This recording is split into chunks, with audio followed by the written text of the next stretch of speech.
بسم اللہ الرحمن الرحیم۔ السلام علیکم ورحمۃ اللہ وبرکاتہ۔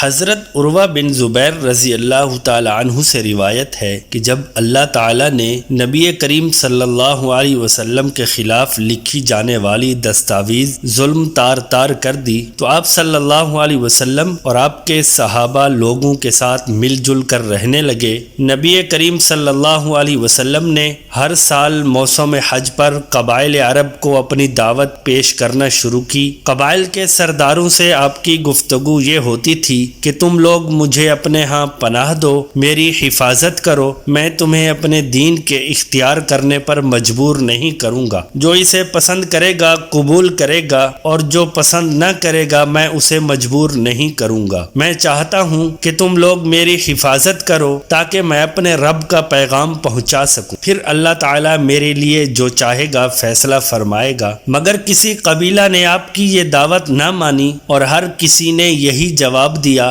کہ کسی شخص کو اس کی قوم ہی بہتر جانتی ہے۔ کیا تم نے کبھی ایسا شخص دیکھا ہے جو اپنی قوم کو چھوڑ کر دوسروں کا بھلا سوچے؟ در حقیقت اللہ نے آپ کی نصرت و اعانت کرنے کا اعزاز انصار مدینہ کے لیے رکھا ہوا تھا۔ آپ صلی اللہ علیہ وسلم نے طائف کے 3 سرداروں عبد مالیل، مسعود، حبیب، ان تینوں پر اسلام پیش کیا۔ بجائے اس کے کہ کلمہ حق کو سنتے نہایت سختی سے آپ کو جواب دے دیا۔ ایک بولا، کیا خدا نے کعبہ کا پردہ چاک کرنے کے لیے تجھ کو نبی بنا کر بھیجا ہے؟ دوسرا بولا، کیا خدا کو اپنی پیغمبری کے لیے تمہارے سوا اور کوئی نہیں ملا؟ اگر تو اللہ کا رسول ہے تو میں کعبہ کے سامنے داڑھی مڑوا دوں گا۔ تیسرا بولا، خدا کی قسم میں تم سے ہی کلام نہ کروں گا۔ اگر واقعی میں اللہ نے تجھ کو اپنا رسول بنا کر بھیجا ہے تو تیرے کلام کا رد کرنا سخت خطرناک ہے۔ یعنی مگر اس نادان نے سمجھا کہ اللہ کے پیغمبر کے ساتھ استہزاء اور تمسخر کرنا اس سے بھی زیادہ سخت ہے، اور اگر تم اللہ کے رسول نہیں تو پھر خطاب اور لائق التفات نہیں۔ جسے سفر کے لیے گدھیا تک میسر نہیں، کیا خدا کو اس کے سوا رسول بنانے کے لیے اور کوئی نہیں ملتا تھا؟ ٹوٹے ہوئے دل کے لیے یہ پہلا تیر تھا جو امارت کے نشے میں چور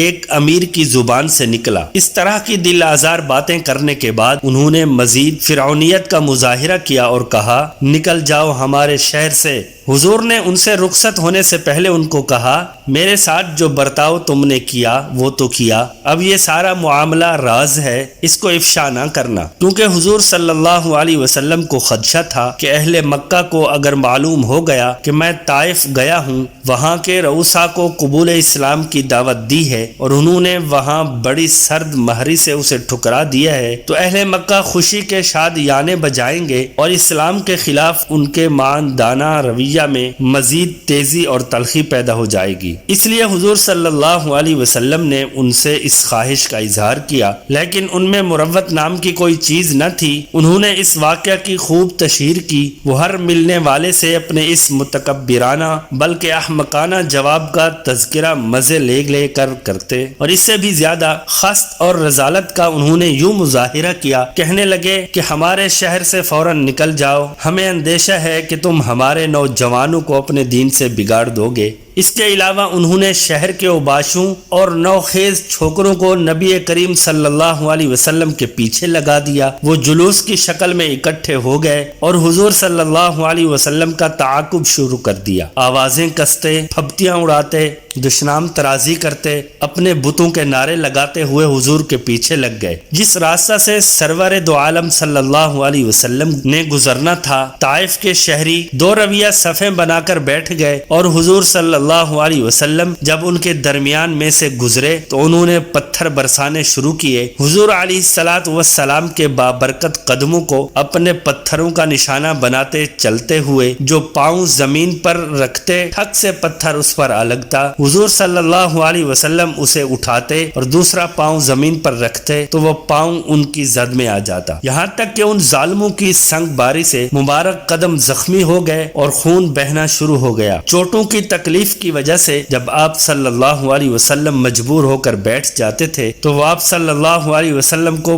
پکڑ کر کھڑا کر دیتے تاکہ آپ صلی اللہ علیہ وسلم پر پھر سے پتھر برسائیں۔ چنانچہ آپ صلی اللہ علیہ وسلم مجبوراً چلنا شروع کر دیتے اور وہ ستمگر پتھر مارتے اور ٹھٹے لگاتے ہیں۔ 2 میل تک محمد صلی اللہ علیہ وسلم پر اسی طرح پتھر برسائے گئے۔ اسی موقع پر ایک شعر یاد آیا، ادھر آ ستمگر ہنر آزمائیں، تو تیر آزما ہم جگر آزمائیں۔ زید بن حارثہ رضی اللہ تعالی عنہ آپ صلی اللہ علیہ وسلم کو پتھروں سے بچانے کے لیے خود پتھروں کی بارش اپنے اوپر لیتے رہے، یہاں تک کہ ان کا سر پھٹ گیا۔ دل کے اندھوں نے ہدایت کو چھوڑ کر گمراہی کو اپنا لیا ہے، روشنی کو چھوڑ کر تاریکی میں پناہ لے لی ہے، اور محسن اعظم صلی اللہ علیہ وسلم پر سنگ باری کر کے اپنی خباثت کا ثبوت دے دیا ہے۔ محمد صلی اللہ علیہ وسلم زخموں سے چور طائف سے نکل گئے ہیں۔ بدمعاشوں نے اب آپ صلی اللہ علیہ وسلم کا تعاقب کرنا چھوڑ دیا۔ انہیں بڑی خوشی ہے کہ انہوں نے اللہ کے رسول صلی اللہ علیہ وسلم کو اپنے شہر سے نکال دیا ہے۔ انہیں تو اپنی سرداری عزیز ہے اور اس خوفناک عذاب کا خیال تک نہیں ہے جو اللہ کے رسول صلی اللہ علیہ وسلم کو بستی سے نکال دینے والوں پر آیا کرتا ہے۔ ارض و سما کی ساعتیں پکار پکار کر کہہ رہی ہیں، محمد صلی اللہ علیہ وسلم کے غلاموں، یاد رکھو تمہیں بھی دوسروں تک ان کا پیغام پہنچانے کی پاداش میں ایسے ہی مصائب سے گزرنا پڑے گا۔ پھر کیا مایوس ہو کر رہ جاؤ گے؟ کیا ان مزاحمتوں پر سنگ باری کرو گے؟ محمد صلی اللہ علیہ وسلم تو رحمت للعالمین ہیں، تم بھی رحمت و شفقت کا پیغام دنیا کے کونے کونے تک پہنچا دو تاکہ تم پر رحمت ہوتی رہے۔ قریش مکہ کے بڑے چوہدری ربیعہ کی ذمہ داری طائف میں تھی۔ ربیعہ کے دونوں بیٹے شیبہ اور عتبہ یہاں آئے ہوئے تھے۔ رسول خدا صلی اللہ علیہ وسلم کو اس حال میں دیکھ کر انہیں ترس آ گیا اور اپنے عیسائی غلام عداس کے ذریعے پلیٹ میں انگور کے خوشے لگا کر بھیجے۔ عداس نینوا یعنی بابل کا باشندہ تھا۔ اس نے رسول اللہ صلی اللہ علیہ وسلم کے سامنے انگور کے خوشے رکھ دیے۔ حضور صلی اللہ علیہ وسلم نے بسم اللہ پڑھ کر تناول فرمانا شروع کر دیا۔ بسم اللہ پر عداس کے تعجب کی کوئی حد نہ رہی۔ عرض کیا، اے صاحب، اس بستی کے رہنے والے تو یہ کلمہ نہیں پڑھتے، خدارا مجھے بھی اس کی حقیقت بتائیے۔ رسول خدا صلی اللہ علیہ وسلم نے فرمایا، تمہارا وطن کہاں ہے اور مذہب کیا ہے؟ عداس نے کہا، میرا وطن نینوا ہے اور مذہباً نصرانی ہوں۔ رسول خدا صلی اللہ علیہ وسلم وہی نینوا جہاں ایک مرد صالح یونس بن متا پیدا ہوئے۔ عداس نے کہا، یونس کو آپ نے کیسے پہچانا؟ رسول خدا صلی اللہ علیہ وسلم نے فرمایا، یونس علیہ السلام نبوت میں میرے بھائی تھے، میں بھی نبی ہوں۔ رسول خدا صلی اللہ علیہ وسلم کی زبان سے یہ کلمہ ابھی پوری طرح ادا نہ ہوا تھا کہ عداس نے سر سے پاؤں تک حضرت کے روئیں روئیں کو بوسہ دیا۔ شیبہ یہ منظر دیکھ رہا تھا،